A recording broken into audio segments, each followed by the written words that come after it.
ఈ వీడియోలో మనం ఈరోజు ఎవరు ఎలిమినేట్ అవ్వబోతున్నారో మాట్లాడుకుందాం.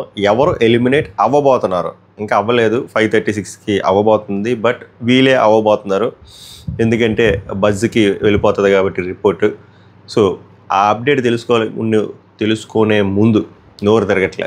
ఓకే, తెలుసుకునే ముందు లైక్ చేసి చూడండి, ఎక్కువ మందికి రీచ్ వెళ్తుంది. కుదిరితే హైప్ ఇవ్వండి. సబ్స్క్రైబ్ చేయకపోతే it's worth to subscribe my reviews. మొదలు పెడదాం. Welcome to my reviews. मेरा नाम పవన్ హే. సో యాజ్ ఎక్స్పెక్టెడ్ రోజు డైలీ ఓటింగ్ ట్రెండ్లో మాట్లాడుకున్నట్టే బాటమ్ 2లో ఉన్న వాళ్ళే ఎలిమినేట్ అయిపోయారు. బాటమ్ 2లో గత 4 రోజులుగా మన పోల్ అనే కాదు అందరి పోల్లోని అందరి ఓటింగ్ ట్రెండ్లోనే ఉన్నవాళ్ళు ఇద్దరే, అది Gaurav, Madhuri. But mostly majority ఏమనుకున్నాము అంటే రాజా దగ్గరికి వెళ్ళిపోతారు, రాజుకి ఓట్లు తక్కువ వచ్చాయి, సో రాజు వెళ్ళిపోతారు Assam train first class train టికెట్లో అనుకున్నాం. కానీ ఎలిమినేట్ అయింది Gauravji. Yes, Gauravji is going to eliminate in few hours. Voting మనోడికి తక్కువ వచ్చింది. బాటమ్ 2లో వీళ్ళిద్దరే ఉన్నారు. తెలుసు కదా, బిగ్ బాస్ బాటమ్ 2లో ఉన్నప్పుడు బిగ్ బాస్ కాల్. వీళ్ళిద్దరిలో యాక్చువల్ బాటమ్ 2 ఎవరు ఉన్నారో తెలియదు, కానీ ఇతన్ని అయితే పిక్ చేసుకున్నారు. ఏబీ రెడీ అయిపోయింది, ఇతన్ని ఎలిమినేట్ చేయబోతున్నారు 5:36కి. అప్పుడు కన్ఫామ్గా షూటింగ్ స్టార్ట్ అయ్యి 10 o'clock అయింది.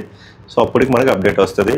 అండ్ ఈ లోపల శ్రీజాన్ తీసుకురావడమో తీసుకొస్తారో రారో కూడా డౌట్, బట్ తీసుకొస్తారనే నాకు అనిపిస్తుంది. ఎందుకంటే హోటల్ రూమ్లో ఉంచారంటే తీసుకొచ్చి ముఖం మీద విసిరేసి అదొక ఎలిమినేషన్, అఫీషియల్ ఎలిమినేషన్, ఓట్ల ద్వారా అక్క వెళ్ళిపోయిందని చెప్పి మనకి చెప్పడానికి. గౌరవ్ది సండే షూట్ రోజు జరుగుతుంది అన్నమాట. సండే షూట్ అయ్యేసరికి సో గౌరవ్ అలా ఎలిమినేట్ అయిపోయాడు. అక్క మాత్రం సేఫ్గా ఉంది. సేఫ్ ఫేక్ బాండ్లతో అలాగా కంటిన్యూ అవుతుంది. తనూజతోని బర్నీతోని నడుపుతారు. గౌరవ్ ఎందుకు ఎలిమినేట్ అయిపోయారు అనుకుంటున్నారు? మీ రీజన్స్ ఏంటో చెప్పండి. నా రీజన్స్ మెయిన్ ప్రాబ్లం అబ్బాయికి తెలుగు రాదు, అంతే.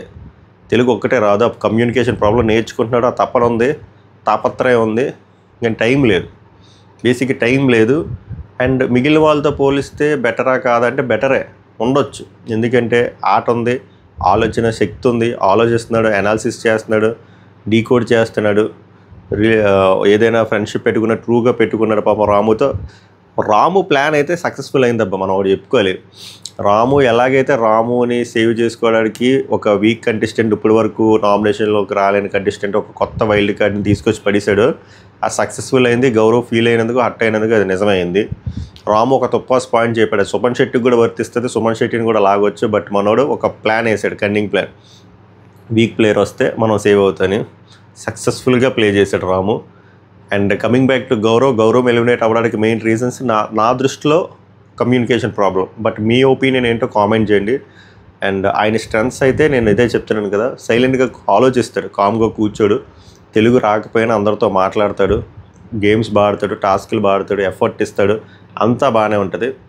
బట్ చెప్తున్నాం కదా, అంత మంచిగా ఉన్నా కూడా అంత మంచిలో కూడా బిగ్ బాస్ కరెక్ట్ ప్లాట్ఫామ్ కాదు. ఓవరాల్గా అదే అప్డేట్. ఇంతకు మించి ల్యాగ్ చేస్తే చిరాగ్గా ఉంటుంది. నెక్స్ట్ సాటర్డే అప్డేట్స్ షూట్ అవ్వగానే అదొక వీడియో చేస్తాను. అందుకే మన ఛానల్ మీద ఒక కన్నేసి ఉంచండి. అంతవరకు ఈ వీడియోని ఆస్వాదించండి. సబ్స్క్రైబ్ చేయకపోతే it's worth to subscribe my reviews. అలాగే మై రివ్యూస్ అఫీషియల్ అని ఇన్స్టాగ్రామ్ లింక్ డిస్క్రిప్షన్లో పెడతా, అక్కడ కూడా అప్డేట్స్ ఫాస్ట్గా వస్తే ఫాలో అవ్వడానికి ట్రై చేయండి. సభకు నమస్కారం, ధన్యవాదాలు.